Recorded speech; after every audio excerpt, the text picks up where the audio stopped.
So Caitlin Clark has been defended by a lot of people after the ridiculous Washington Mystics owner situation. And I think that it's all in all good. Like, it is a good thing that we're seeing Caitlin Clark being defended. And I think that now it's like, I think some of the Caitlin Clark hate has gotten so ridiculous that people are like, anyone who has sense is like, what the hell do you want her to do? It's like, what do you want her to do? Like, she has said exactly what you have wanted her to say. She has did exactly what you have wanted her to have done. And yet, you still can't just acknowledge that Caitlin Clark is good for your league. And I think, for me, I've always said the biggest issue with all of this stuff is that these people are working in the league. They're the owners. They're the media. They're the employees of the league. That these people that are like, in my opinion, just some of the people that are ruining the whole discourse for everybody are the people working in the league. And that's the reason why, like, you've seen it obviously in some scenarios, like Rachel Demita saying she's just stopping talking about it. And I'm not going to do it for a lot of reasons. One, because it's one thing to just say ignore the trolls. It's a different thing when these trolls are working in the like league itself. It's a different thing. Like, it's very different platforming random accounts. It's one thing platform random accounts, which I'll admit I've done before, but I do think it's an important thing to constantly call out it when it's coming literally from within the league. But even Skip Bayless, notorious hater Skip Bayless, has come to the defense of Caitlin Clark. And this is someone who realistically was he was a Caitlin Clark hater for a while. He really was. Like, and let's just take a listen to what he said. I thought what Wizards owner Sheila Johnson said about Caitlin Clark came off as... She's also the Wizards owner, by the way.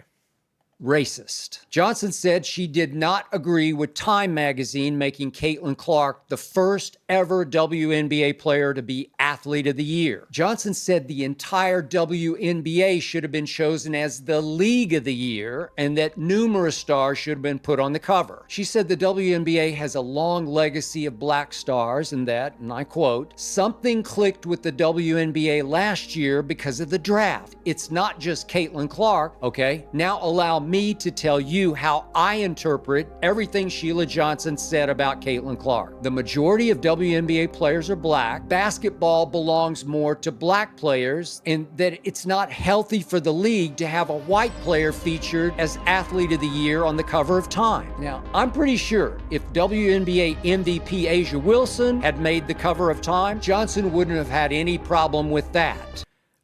And obviously that's the case. But I would say if you were to rank people on their impact on the sport and what they've done the year 2024, and the funniest thing is, like, everyone's like, oh, it's the only thing that matters is winning a title, and Caitlin Clark can't have been the best college player because she didn't win. It's like, man, she led Iowa to the championship game. Like, she led Iowa. I'm sorry. It's not like she had a bunch of 5 stars. Like, I'm not joking when I say this. If I'm just trying to think, just a player. Let's say Lauren Betts. If Lauren Betts had transferred to Iowa and given her 1 5-star, not like UConn who have 4 or 5 of them, not South Carolina who were an entire team of 5 stars. If just Lauren Betts, instead of transferring to UCLA, decided I'm going to transfer to Iowa, they win the title by 20 points against South Carolina.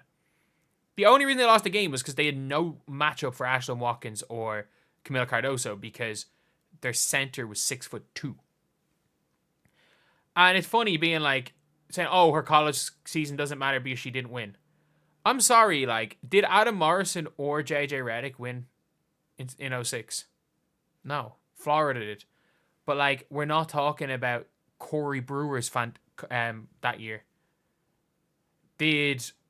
It's the first time people have moved the goalpost. People are constantly moving the goalpost so that Caitlin Clark doesn't get rewarded for some of her stuff. Like, in the 2015, not even going to say 2015 college season, but, like, imagine if there was, like, a young sports star of the year, and after his rookie year, they wanted to give it to Karl Anthony Towns, and then somebody is like complaining that they didn't give it to Sam Decker because Sam Decker won, even though Cat was brilliant in Kentucky to be fair, they did lose in the semifinals, but actually no, they didn't win. Duke won. But yeah, it's like, it's such a weird thing. But I mean, A'ja Wilson would not have been the top 30.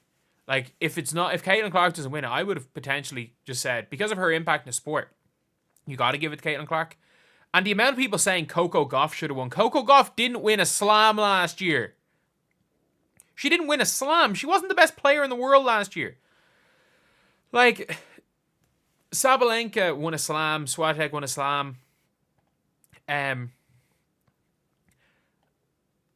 I was like, if you're going to give it to a tennis player, why not just give it to Alcaraz or Djokovic? Oh, because it's not about the sports. It's about it's about certain people only pushing people. Like, I'm not joking when I say this. The people that didn't like Caitlin Clark winning this award, and I hate to admit this, I hate to say this because I hate not talking about basketball.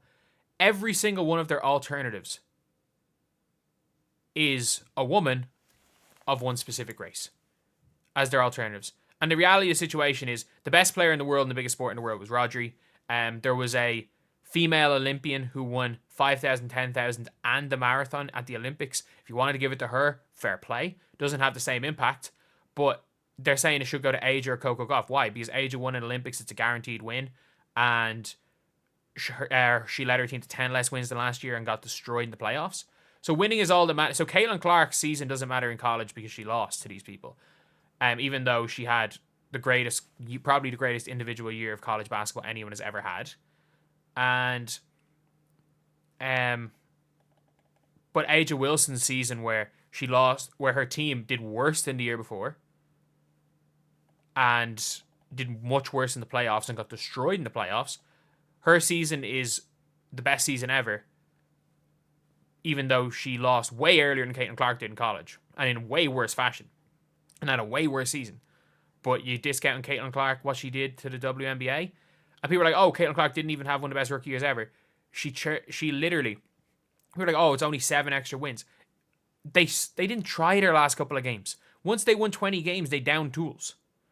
They were guaranteed the 6th seed and they downed tools. They ran the bench in their last game. So, people trying to hate just to hate.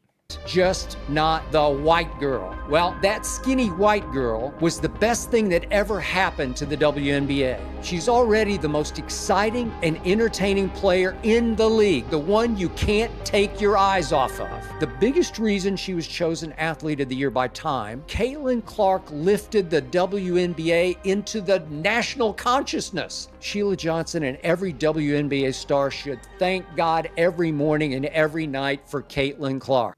I thought and I mean, Skip Bayless is not wrong with anything he said. He's just not. Like, the reality of the situation is that Caitlin Clark has made everything better. Like, it doesn't mean that they should not want to go out and destroy her on the court. But it's like off the court, resenting the fact that I'm making 3-4 times as much money because of her is ridiculous. But anyway, I'll see you guys.